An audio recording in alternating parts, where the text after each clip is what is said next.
Good morning বন্ধুরা, কেমন আছো? আশা করছি সবাই ভালো আছো, সুস্থ আছো। আর আমি কিন্তু সুস্থ না। কেন জানো? ঘাড়ের ব্যথা, প্রচণ্ড ঘাড়ের ব্যথা।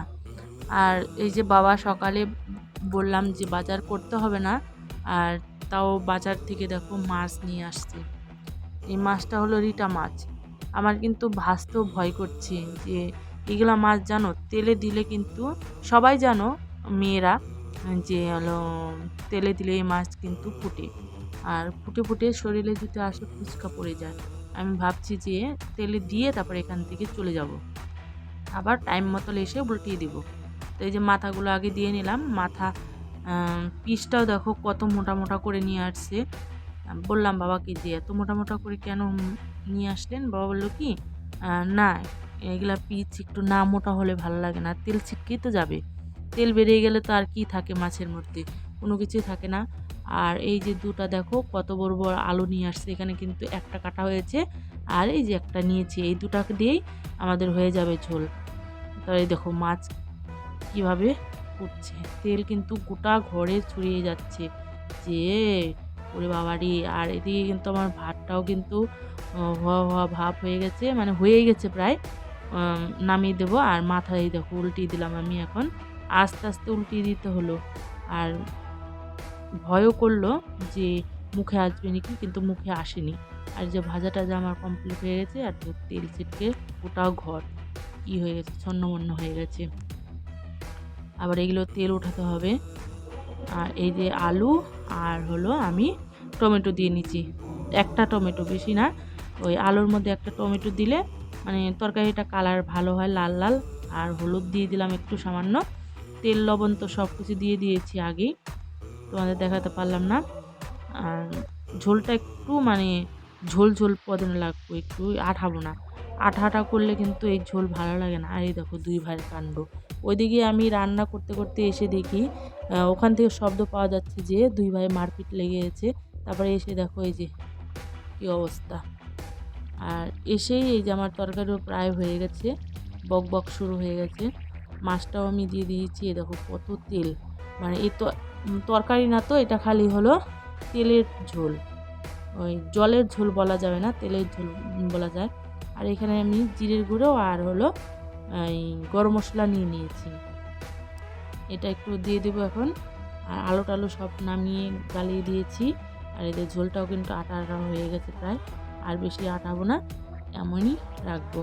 আর জানো সকালে সব কিছু কাজকর্ম করে নিয়েছি, তারপরে আমার ঘাড়ের প্রচুর ব্যথা, তাও কিছু করতে পারছি না। তাও একটু রেস্ট টেস্ট নিয়ে নিয়ে তারপর কাজ করে নিচ্ছি।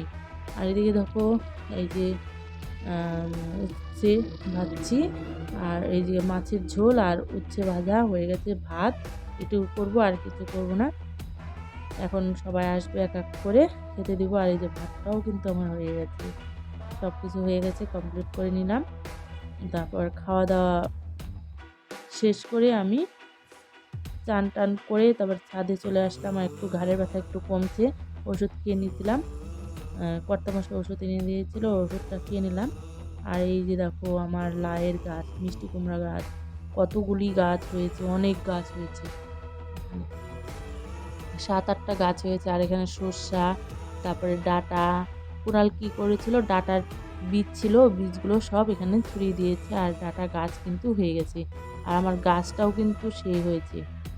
এদিকে আবার মাটি ফেলে দিয়েছি, এখানে লাগাবো হলো বটবুটি।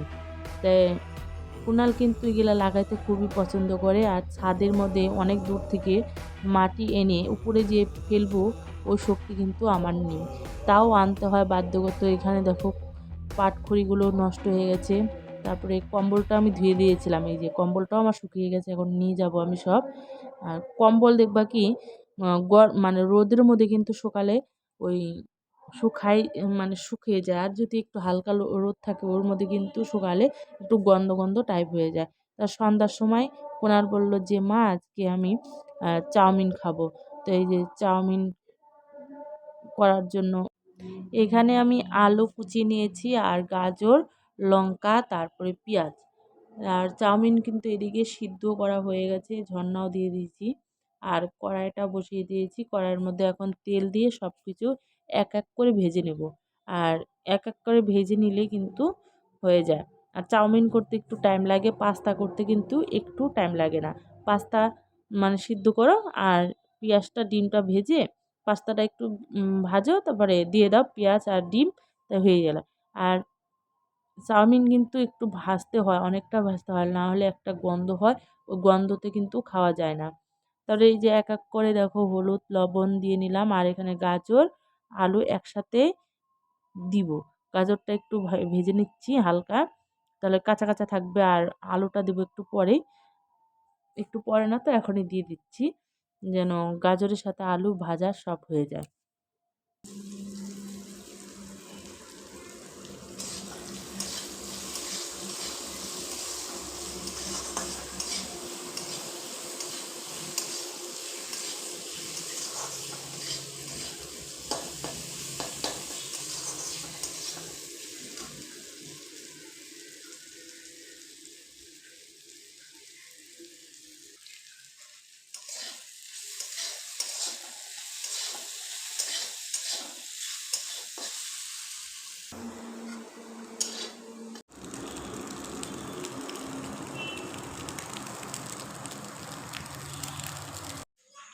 অন্ধকার অন্ধকারের মধ্যে খা।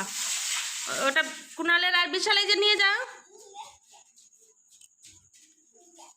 অন্ধকার, ঝগড়া করবে না, বসে বসে খাও। চামিচ নিয়ে এসো তো বাবা। সস দিয়ে ওইভাবে মাখাই দিতে হয়। হ্যাঁ, টক লাগবে না? লাইনটা কখন আসবে? এখানে সবাই নিয়ে নিয়েছি, আমি, কুনাল, আর হলো কুনালের কাকিমণি আর বিশাল। তারপরে এখানে মানে প্রতিযোগিতা হচ্ছে যে কার আগে খাওয়া হয়।